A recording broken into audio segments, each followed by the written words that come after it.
हमारा मुख्य उद्देश्य यही है कि कोई भी बच्चा शिक्षा से वंचित नहीं रहे। आओ पढ़ें, तभी तो जीवन में आगे बढ़ें। नमस्कार विद्यार्थियों, आओ पढ़ें चैनल में हिंदी मेंटर मैं डॉक्टर प्रवीण कुमार शर्मा आप सबका हार्दिक अभिनंदन करता हूं। आज हम जिस विषय को लेकर प्रस्तुत हुए हैं वो कक्षा 12 आरोह पाठ्यपुस्तक पाठ 5। कविता का नाम है सहर्ष स्वीकारा है और इसके जो रचयिता है वो है गजानन माधव मुक्तिबोध। इसी कविता के बारे में, इसके सार के बारे में और इसके प्रश्नोत्तर की चर्चा करेंगे। पहले मैं आओ पढ़े चैनल के बारे में 2 बात कहना चाहूंगा।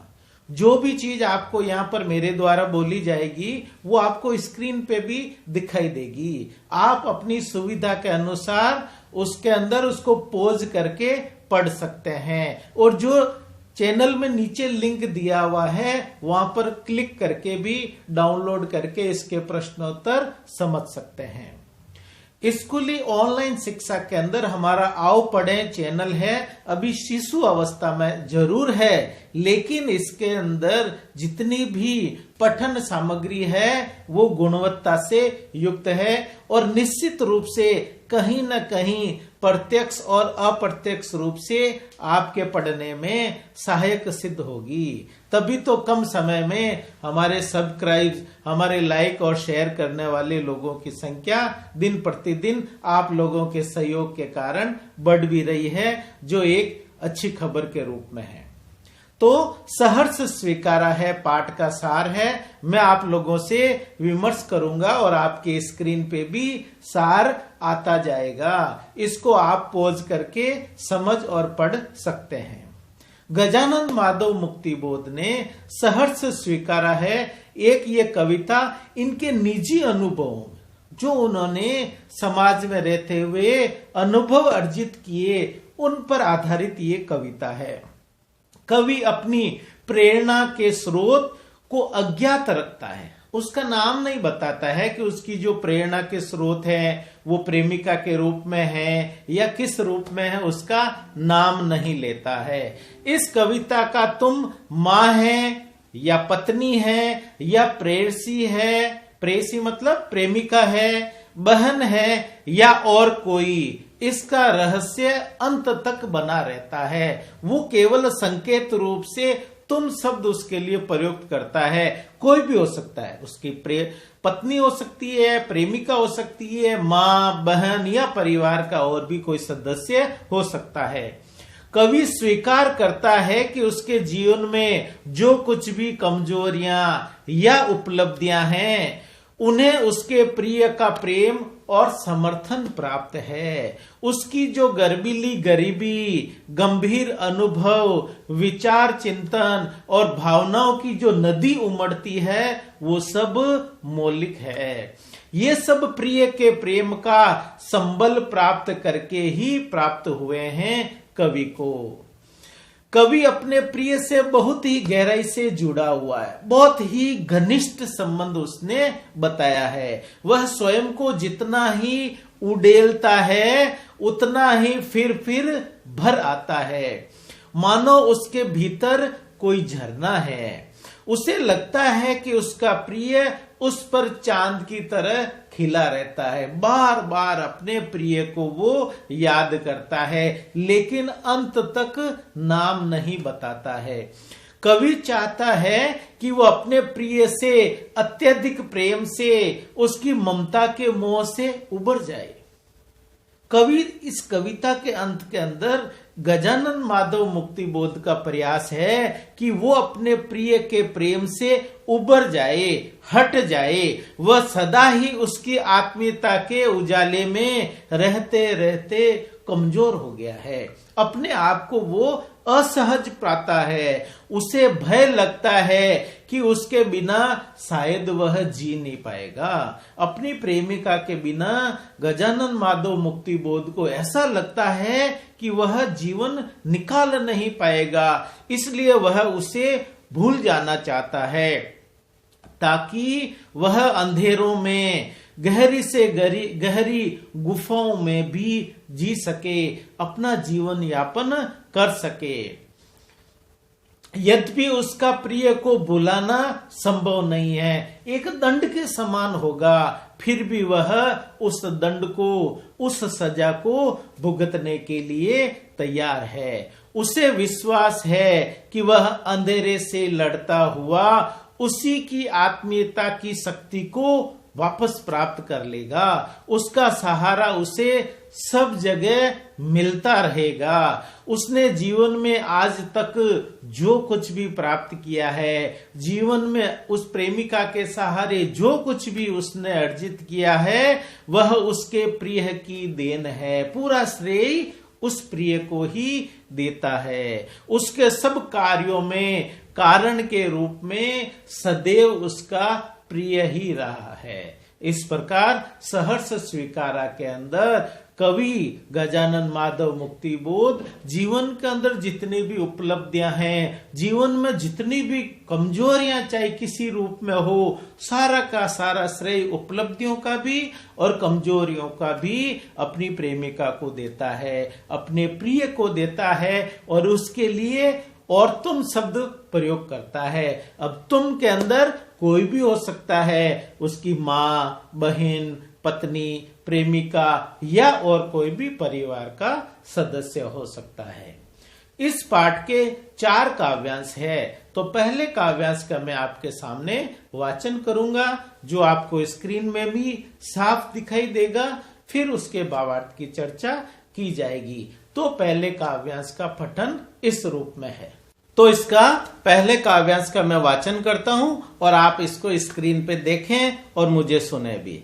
जिंदगी में जो कुछ है, जो भी है, जिंदगी में जो कुछ है, जो भी है, सहर्ष स्वीकारा है, इसलिए कि जो कुछ भी मेरा है वह तुम्हें प्यारा है। गर्बीली गरीबी यह, ये गंभीर अनुभव सब, यह विचार वैभव सब, दृढ़ता यह, भीतर की सरिता यह, अभिनव सब मौलिक है, मौलिक है।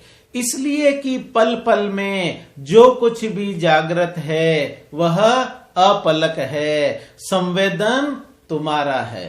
तो जो पहला है काव्यांश, उसके भावार्थ की चर्चा करते हैं। इसमें कवि गजानन माधव मुक्तिबोध ने अपने रहस्यमय प्रिय को संबोधित करते हुए वो कहते हैं कि हे प्रिय, मेरे जीवन में जो कुछ भी उपलब्धियां हैं, चाहे वो कमजोरियों के रूप में हो, चाहे सफलताओं के रूप में हो, मैं उन्हें खुशी से सहर्ष स्वीकार करता हूँ। मुझे उन पर गर्व भी है। कारण यह है कि मेरे पास जो कुछ भी मेरा अपना है वह तुम्हें बहुत प्रिय है। कवि को जो भी सफलताएं या असफलताएं मिली है, जीवन में उसने जो कुछ भी अर्जित किया है, वो सारा का सारा उसकी प्रिय की देन है। मेरी गर्व भरी गरीबी, मेरे जीवन के गहरे अनुभव, मेरा गहरा चिंतन, मेरे व्यक्तित्व की दृढ़ता, मेरे मन में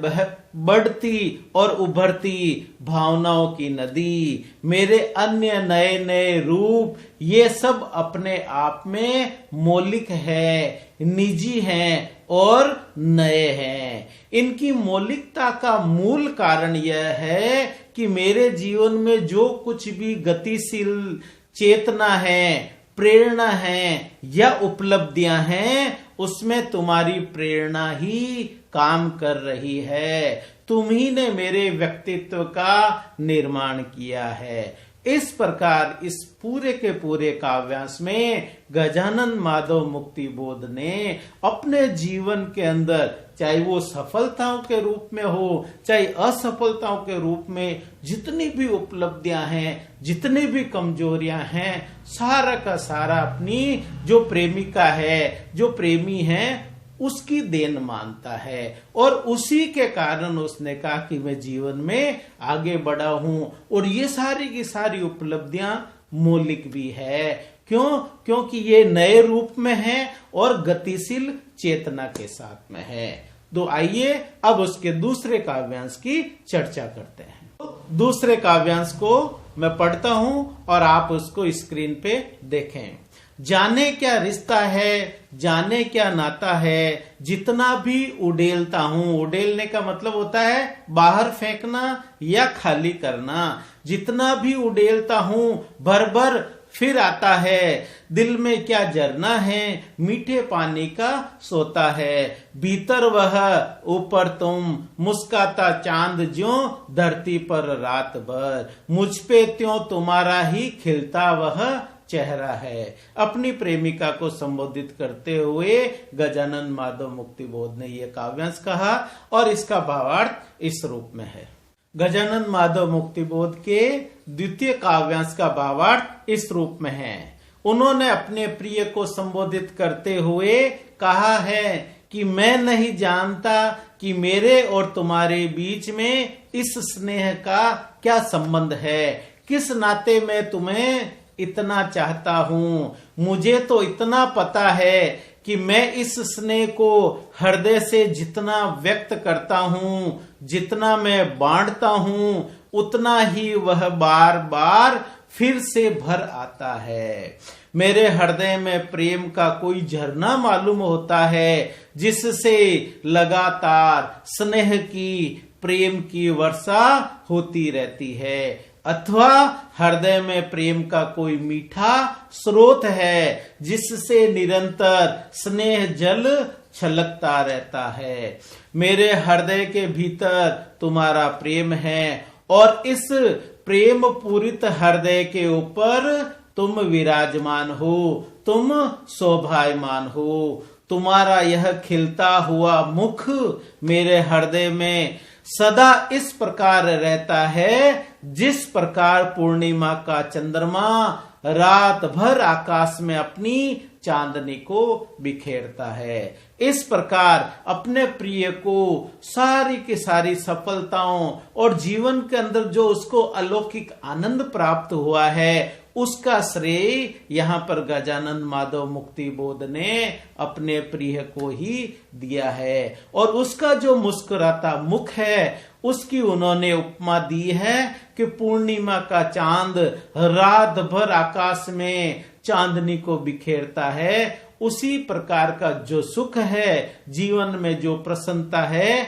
गजानन माधव मुक्तिबोध को अपनी प्रेमिका या प्रिय के सहारे भी प्राप्त होती है। अब हम इसके तीसरे काव्यांश की चर्चा करते हैं। गजानन माधव मुक्तिबोध के द्वारा रचित सहर्ष स्वीकारा है कविता का तीसरा काव्यांश। सचमुच मुझे दंड दो कि मैं भूलूं मैं तुम्हें भूल जाने की। दक्षिण ध्रुवी अंधकार अमावस्या शरीर पर, चेहरे पर, अंतर में पालू में, झेलू में, उन्हीं में नहालू में। इसलिए कि तुमसे ही परिवेष्टित आच्छादित रहने का रमणीय यह उजेला अब सहा नहीं जाता, नहीं सहा जाता। ममता के बादल की मंडराती कोमलता भीतर पिराती है, कमजोर और अक्षम अब हो गई है आत्मा यह। छटपटाती छाती को भवितव्यता डराती है, बहलाती सहलाती आत्मीयता बर्दाश्त नहीं होती। अब इसका भावार्थ समझते हैं। तीसरे काव्यांश में कवि अपने प्रिय से प्रार्थना करता है कि वह उसे भूल जाना चाहता है। अब देखो यहाँ पर पहले तो जितनी भी सफलताएं, कमजोरियां या असफलताएं, उसका श्रेय अपने प्रिय को दिया। अब प्रिय के बिना ही कवि यहाँ पर जीने के लिए जिज्ञासा उत्पन्न करता है। कवि अपने प्रिय से प्रार्थना करता है कि वह सदैव के लिए उसको भूल जाना चाहता है। हालांकि उसे भूलना कवि के लिए आसान नहीं है, एक दंड के समान है। फिर भी वह उस दंड या उस सजा को झेलना चाहता है।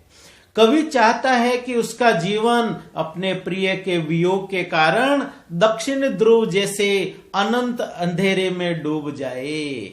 वियोग की गहरी अमावस्या उसके चेहरे पर, शरीर पर, हृदय पर छा जाए। वह उस वियोग वेदना को भरपूर झेले, भरपूर सहन करे और उसमें नहा ले। कारण यह है कि उसका वर्तमान जीवन अपने प्रिय से पूरी तरह से घिरा हुआ है। अपने आप को वह असहज और असहाय महसूस करता है। प्रिय ने उसे पूरी तरह से छा लिया है। पूरा का पूरा कवि के जीवन में पूरी प्रिय है, वो पूरा आच्छादित है। यद्यपि प्रिय के स्नेह का उजाला बहुत ही मनोरम है, परंतु अब यह उजाला उसके लिए असहनीय हो गया है। उसके जीवन में सदा प्रिय की ममता बादलों की भांति मंडराती रहती है। यही कोमल ममता उसके हृदय को पीड़ा भी पहुंचाती है। जो प्रेम है उसका मर्म है वो असहनीय होता है। इस कारण उसकी आत्मा बहुत ही कमजोर और असमर्थ हो गई है। कवि अपने आप को असहाय महसूस करता है। उसे भविष्य की आशंकाएं डराने लगी है। प्रिय के अभाव में वह कैसे जिएगा, उसका जीवन कैसे व्यतीत होगा, यह भय उसकी छाती में छटपटाहट पैदा करता है, एक दर्द उत्पन्न करता है।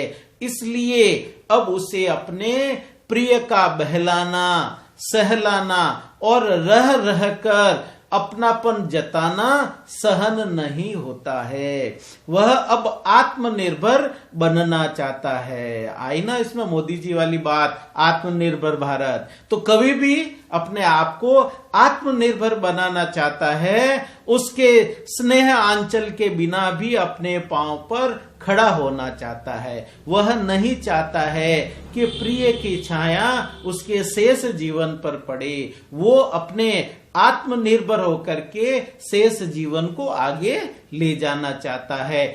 इसलिए यहाँ पर गजानन माधव मुक्ति बोध ने अपने प्रिय को कहा कि मैं सदैव के लिए तुम्हारे को भूल जाना चाहता हूँ। यद्यपि यह असंभव है, दंड के समान है, सजा के समान है, लेकिन फिर भी गजानन माधव मुक्ति बोध ने कहा कि इस सजा को भी मैं झेल सकता हूँ, सहन कर लूंगा।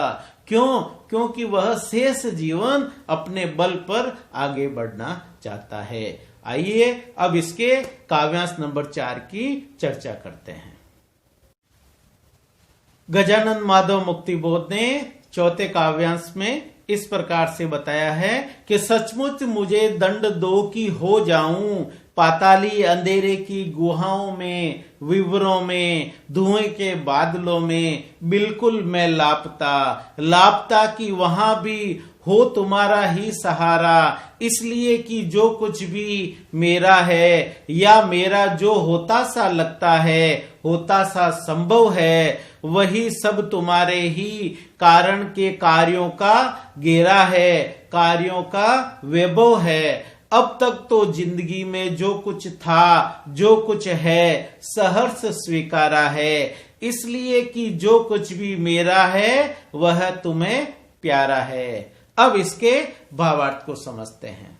गजानन माधव मुक्ति बोध ने अपने इस काव्यांश नंबर 4 में कहा है कि हे प्रिय, तुम सचमुच मुझे दंड दो। मैं पाताल की अभेद्य अंधेरी गुफाओं में, भीषण सुनसान अकेली सुरंगों में, दम घोटू धुएं के बादलों में विलीन हो जाऊं, जीवन अपना समाप्त कर लूं। मेरा जीवन धुएं अर्थात घुटन में दबकर समाप्त हो जाए, अकेलेपन से पीड़ित हो जाए। मैं उस अकेलेपन और लापता होने की स्थिति में भी प्रसन्न रहूंगा, क्योंकि मुझे वहां भी यही सहारा होगा कि मेरी उस स्थिति में कारण बनकर तुम ही उपस्थित हो। मैं तुम्हें वहां पर अप्रत्यक्ष रूप से उपस्थित ही मानूंगा। वहां भी मुझे तुम्हारी यादों का, तुम्हारी मधुर स्मृतियों का सहारा होगा।